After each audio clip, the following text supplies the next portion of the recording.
Hi everybody, welcome back to my channel. Today we're going to be going over operations with whole numbers. This video is one of my series of the fundamentals of mathematics, which is a precursor for pre-algebra. So let's start with what are operations and what are whole numbers so that we can actually understand the title of this video.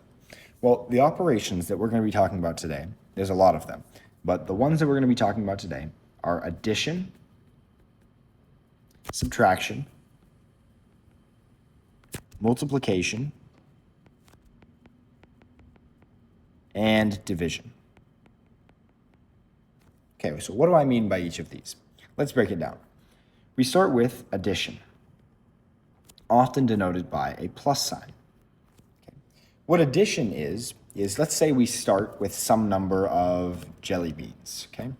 Say we're going to start with a pile of 8 jelly beans. Okay, so we can write this, we can count those up, and we see that there are 8 total jelly beans. Okay, let's say my friend comes over and gives me some of his jelly beans because he had enough. Okay, so he comes over and gives me, say, 5 jelly beans. Okay, so if we start with 8 jelly beans, that's how many I started with, and he comes and gives me 5 jelly beans. Well, now how many total jelly beans do I have in my possession? Well, let's just count them up. We have 1, 2, 3, 4, 5, 6, 7, 8, 9, 10, 11, 12, 13. So now I have a total of 13 jelly beans, right? Well, how did we do that? Well, we added the green jelly beans to the red ones. We started with 8 and counted up by 5. So the operation to show this mathematically is just 8 plus 5 equals 13. And that's addition. All addition is adding one group to another group of whole numbers. These whole numbers represent basically just whole things. A whole number is, okay, I'm looking at this number of objects, right? If I can count them on my fingers or, many hands worth of fingers, right? If I can count them, that's a whole number, okay? So this is addition, that's our first operation. Then we have subtraction, and subtraction is kind of similar to addition, except it goes the other direction. It's often denoted by a minus sign. Okay, let's say I start once again with 8 jelly beans. 5, 6, 7, 8. Okay, 8 jelly beans. And then I see a friend without any jelly beans. So I decide to give that friend 3 of my jelly beans. 2. So what this means is instead of starting with 8 jelly beans, right?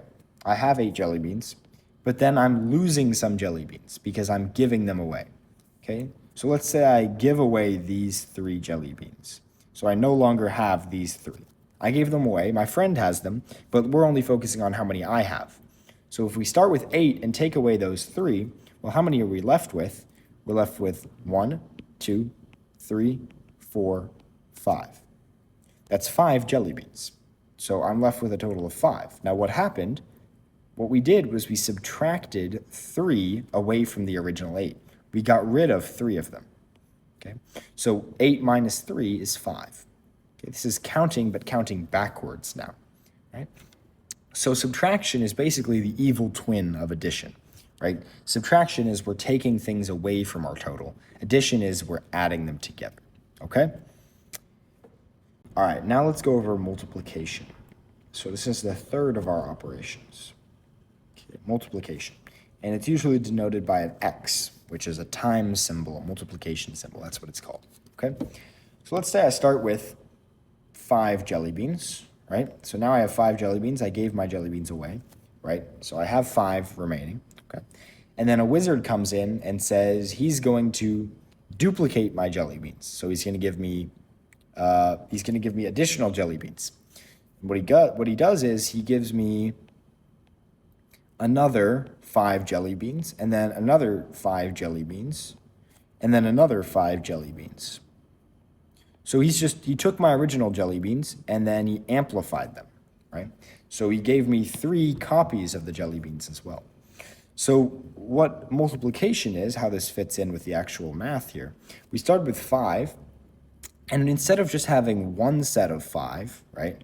Instead of just having one set of 5, the wizard took our original 5 and he gave us 3 additional 5s. He gave us 1, 2, 3, 4 total sets of 5 jelly beans. Now, how many jelly beans do I have in total now? Well, I have 1, 2, 3, 4, 5, 6, 7, 8, 9, 10, 11, 12, 13, 14, 15, 16, 17, 18, 19, 20. I have a total of 20 jelly beans, right? So what did we do with the operation? We took 5 and added 5 4 times, right? Because we have 4 sets of 5 jelly beans each. So we did 5 plus 5 plus 5 plus 5, and that looks like addition, but we can write this in a kind of an easier manner with multiplication and say we did 5 and we added it 4 times. So what that means is we have 5 4 times. 5 times 4.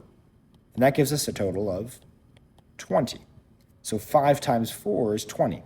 Basically, multiplication is just the first number added the second number of times.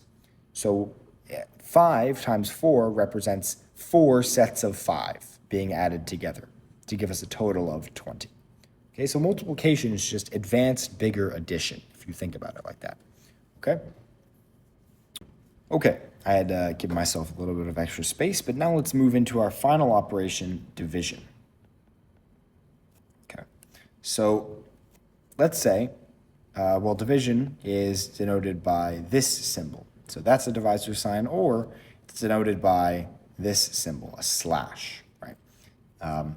I should also note that multiplication can be noted with a dot instead of just an X, right? So a dot by itself can denote multiplication, okay? If you're in lower level mathematics, you will more likely see this one and this one. If you're in higher level mathematics, you'll see something more like this and this, but they mean the same thing, okay? So division, what is division? Let's say I have 8 jelly beans, back to the beginning, 8 jelly beans. 1, 2, 3, 4, 5, 6, 7, 8. So I have a total of 8 jelly beans, okay? Now, let's actually draw that in a better way. Okay, so we have 8 jelly beans, and now let's say I want to give those jelly beans out to my friends, and I have 4 close friends that I want to give jelly beans to. Now, the question is, how many jelly beans do I give to each of my friends, right? If I like each of them equally, and they each should get the same number of jelly beans. Well, I start with 8, right? So I have a total of 8 to start, okay? And I divide it into 4 pieces. Divide, divide, divide.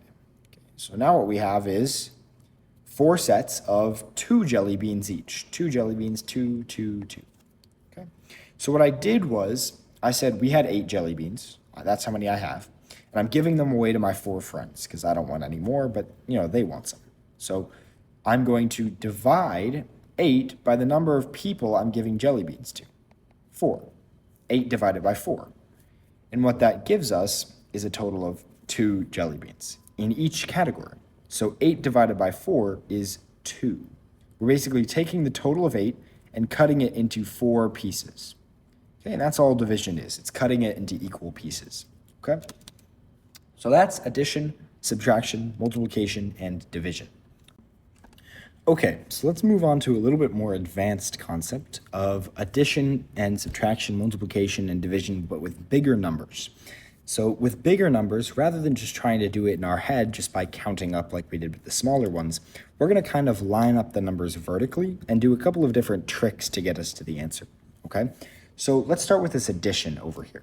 We have 187 plus 36. Well, how are we going to add this together? We can't just count up 36. That would take a little bit too long. So instead what we're going to do is we're going to add by their place values. And if you don't know what place value is, we talked about it in the last video, so you might want to go check that one out.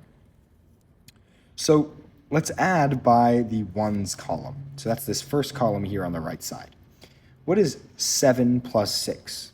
7 plus 6, we can do that, add in our head, and we get 13. What we're going to do is we're going to put the 3 down here, and instead of writing the 1 here, we're not going to put it there. We're actually going to put it in the next column on top. So it's kind of like every time you get an extra into the next place value, you add that little piece to the next place values column to get the total. Okay, so 7 plus 6 is 13. We bring the 3 down, and we call what this is called is carrying the 1. Carry the 1. Carry the 1. We can also carry the 2, the 3, whatever we get when we add things up or multiply things. But for now, it's usually just going to be carrying the 1 in addition. Okay, so this is called carrying. Now let's add up the tens place. 1 plus 8 plus 3, that gives us a total of 12. What do you think we're going to do? Well, we're going to put the 2 down here, and yes, that's right, we're going to carry that extra 1, the 10 from the 12, right? So we're going to put the 2 down, carry the 1 into the next column. So it's 1 plus 1, that's just a total of 2 in this column.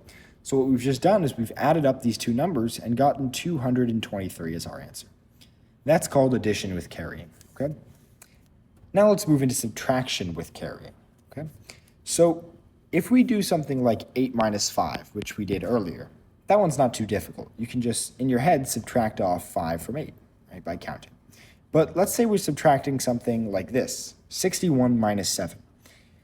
If we can't just do subtraction like we did addition, right? Normally, you would just stay within the columns, right? And do 1 minus, well, whatever comes below it. But now we have 1 minus 7. And 1 minus 7, well, that doesn't give us a positive number, right? Because 7 is bigger than 1.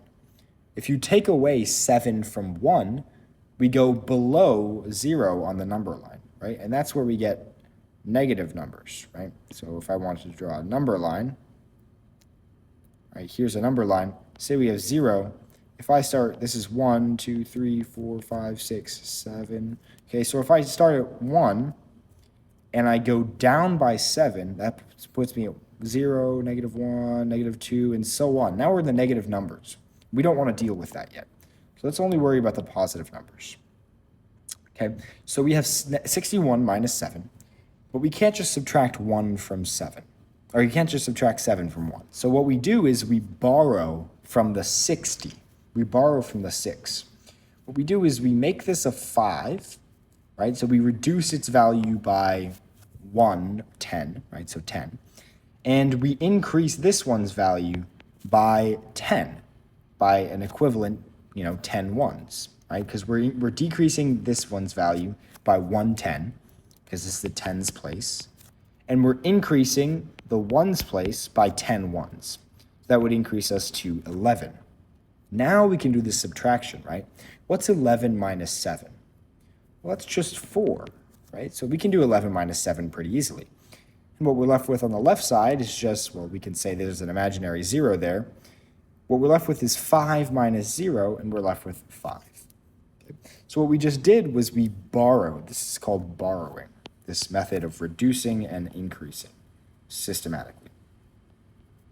So it's borrowing. Okay, now let's go into multiplication. Okay, so we did addition, we did subtraction. Now how do we multiply? Well, these two are big numbers, right? We can't just count up 84 17 times. That would take a long time. So what we do is we multiply piece by piece. Okay, so let's start. We always start with the bottom right number. So we start with a 7. Let's multiply 84 times 7. Now how do we do that? Let's just multiply 4 times 7. That one's not too difficult. So we start with 7 times 4. And we get, well, 7 times 4 is 28. Right? This is very important to know your times tables, at least 1 through 12. Right? So we have 7 times 4, that gives us 28. So what are we going to do? Similar to addition, we're going to put the 8 in the bottom in the ones place, and we're going to carry the 2, just like we did with the carrying the 1 earlier. Right? So we're going to carry the 2. So what that means is we're now going to do, okay, so we did 7 times 4. We're then going to do 7 times 8. That gives us 56. But we have an additional 2. So we're going to add 2 to the 56, which gives us 58, right? So what we're actually going to get when we do 7 times 84 is 588, okay? Now we've done half of the question. Let's do the second half now. We now have to do 1 times 4 and 1 times 8. But here's the issue. The 1 isn't actually a 1. If you remember from our place values video, that 1 in 17 actually represents a value of 10. So we have an extra 0 here, right? So what we're going to do is we're going to put that extra 0 right in the 1's place, and we're just going to start our multiplication from the 10's place, because the 1 is in the 10's place.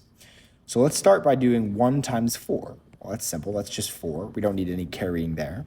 Okay? And then we're just going to do 1 times 8. What's 1 times 8? Well, that's 8. We don't need any carrying there either. So now what we've done is we multiplied 7 times 84 and 10 times 84. Now we just have to add these two numbers up. And the way that we do this is just by the same method that we did addition earlier. 8 plus 0 is just 8. 8 plus 4, that's 12, so we bring down the 2, carry the 1. 5 plus 8 is 13, plus that additional 1 that we carried is 14. So we're going to be left with an answer of 1,428 when we do this multiplication. Okay, so now we're going to be moving on to division, our final practice question before we get to the big practice question at the end. Okay. So this is kind of an odd way to write division. Okay. In the way that you might see it in a class or on a exam is 227 divided by 3. So what this is saying, if you remember, is we're breaking the number 227 into 3 equal pieces. Okay, now, sorry, that should be 277. There we go. 277 into 3 equal pieces, okay? Now, that's kind of difficult because we can't think about that in our mind. That's a little bit tough, right? So let's do what we call long division, whenever we have big division that we can't kind of do immediately in our mind. Long division basically says, okay, look, we set it up like this. We're going to put the number on the inside and then the divisor on the outside. The divisor being the number of pieces we're breaking it into. So here's what we do. We do 3. How many times can 3 fit into 2? That's basically what we think about first. Can 3 go into 2? No, it can't, right? Because 2 is, inherently smaller than 3. Okay, so 3 can't go into 2, so what we do is you just put a 0 here. And 3 can go into 2 0 times. Okay, so now, well, how many times can 3 go into 27, right? Because we didn't do it for the 2, so we better do it for the 7. How many times can 3 go into a total of 27? Well, what's 27 divided by 3? This is something you should know from your times tables. This is 9. Okay, so 3 can go into 27 9 times. So what we do is we do division. So we do 27 divided by 3, right? That gives us 9. Then we're going to do multiplication. 9 times 3 is, well, that's 27, right? 9 times 3 is 27. Then we're going to do subtraction. We're going to subtract these two numbers, 27 and 27. That gives us 0, 0. And then we're going to bring down the 7. Okay? So now what we're doing, we're going to bring down the next number that we haven't looked at yet. So what this gives us is, well, a new number for us to evaluate, starting from the top. Okay? What do we do first? Well, we do division. How many times can 7 fit into 3? Well, 3 goes into 6, so 2 3s gives us 6, so we can fit at least 2 3s. So that's division. Then we do multiplication. What's 2 times 3? That gives us 6. Then we do subtraction. We subtract 7 minus 6 is 1. Then we bring down, oh wait, we're done. We can't bring anything down. So once we finish this process of long division, whatever we're left with after this, continuous flow of additions or division, multiplication, and subtraction, that becomes our remainder. We write R1.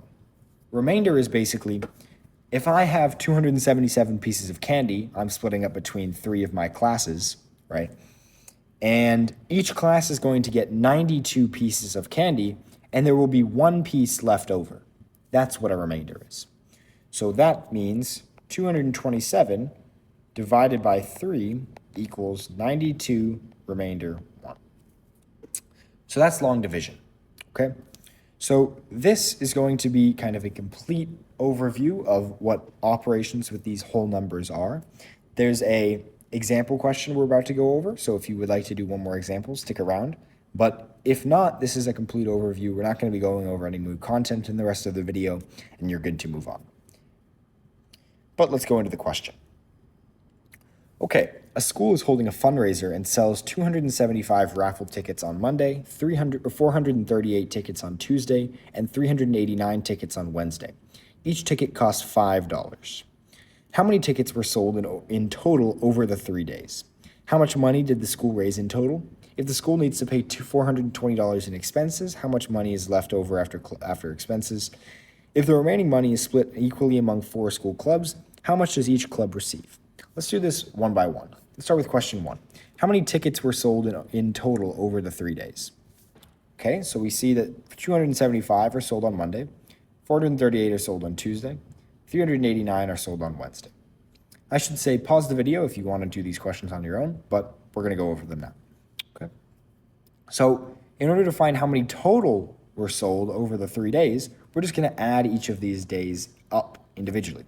So we're going to do 275 plus 438 plus 389. We can do addition with multiple numbers like this rather than just 2. So let's use the techniques that we worked on today. Well, what's 5 plus 8? That's 13. Plus 9, that's 22. So we bring down the 2 and we carry the 2 into the next category. Okay, so let's add all these numbers up. 2 plus 7, that's 9. Plus 3, that's 12. Plus 8, that's 20. So we bring down the 0 and we carry the 2 from the 20.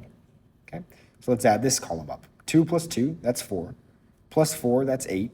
Plus 3, that's 11. So we bring down the 1 and we bring down the other one because there's no more columns. So a total of 1,102 tickets were sold over the 3 days. So 1102. And we always want to put units, tickets. Okay. Now question 2. How much money did the school raise in total? Okay. So total money raised, well, we know that we sold 1,102 tickets, and each ticket costs us $5. Okay. So what we're going to do is we're going to multiply 1,102 tickets by the amount of money raised per ticket. We can think about this by adding up 1,102.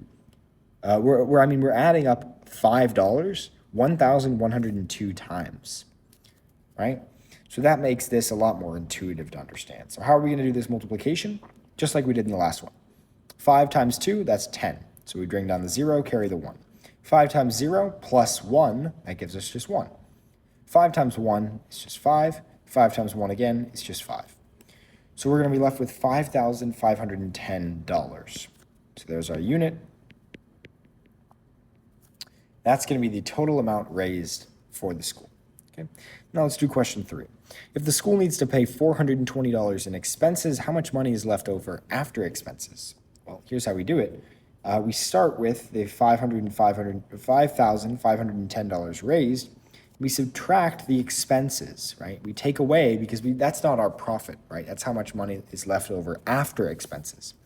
Okay, so let's do the subtraction. What's 0 minus 0? Well, that's just 0. What's 1 minus 2? We can't do that, right? 1 minus 2 gives us a negative number. So we're going to borrow from the 5, make it a 4, and then increase our 1 to 11, right? What we did was we added 10 here and took away 10 here. 10, 10 speaking relatively because we're talking about placeholder value. So what's 11 minus 2? That's 9. Okay, what's 4 minus 4? That's 0. What is 5 minus, well, there's an imaginary 0 here. 5 minus 0 is 5. So how much money we're left over with? $5,090. $5,090. Now question 4. If the remaining money is split equally among 4 school clubs, how much does each club receive? So we're splitting it equally among 4 clubs. That sounds an awful lot like division by 4. So how are we going to do this? We're going to do division. Let's do division. Remember, if we want to do big division with big numbers, we want to use long division. So let's do our long division. Remember, our strategy for long division is we're going to do division, then multiplication, then subtraction, then we're going to bring it down. Okay, so let's walk through it. How many times does 4 fit into 5? Well, what's 5 divided by 4? It's just bigger than 1. So what's 1 times 4? That's multiplication. That gives us 4. We do subtraction. 5 minus 4 is 1. Bring down the next number. That's 0. Okay. What's 10 divided by 4? Well, 10 divided by 4, well, we know 8 divided by 4 is 2, so 2 times 4 fits in, right? So what's 2 times 4? That gives 8. Subtraction, 10 minus 8 is 2. Bring down the 9. 9. How many times does 4 fit into 29? 7, because 28 divided by 4 gives us 7, and 29 is just a little bit bigger than 28. 7 times 4, that's 28, multiplication. Now we do subtraction, 29 minus 28 is 1. Bring down the last number, 0. Okay, so this might remind you of this one when we had 10. How many times does 4 fit into 10? 2. 2 times 4 is 8. We do subtraction, 10 minus 8 is 2. We have nothing else to bring down, so we do a remainder of 2. So each club receives $1,272, and there's a remainder of $2 left over. So if we put this in cents, that's just 200 cents, right? Now if we divide 200 divided by 4 equally, we could do long division, but you'll see that it comes out to be 50 cents. So what we're actually going to get is each club is going to get $1,272.50 worth of total payout from this school fundraiser. Okay, so that's going to be 1,272.5. Okay, 50. Okay, so this has been Operations with Whole Numbers. Make sure to check back in for the next lesson. Let me know in the comments if you need anything. Like and subscribe if you'd like to. Thank you.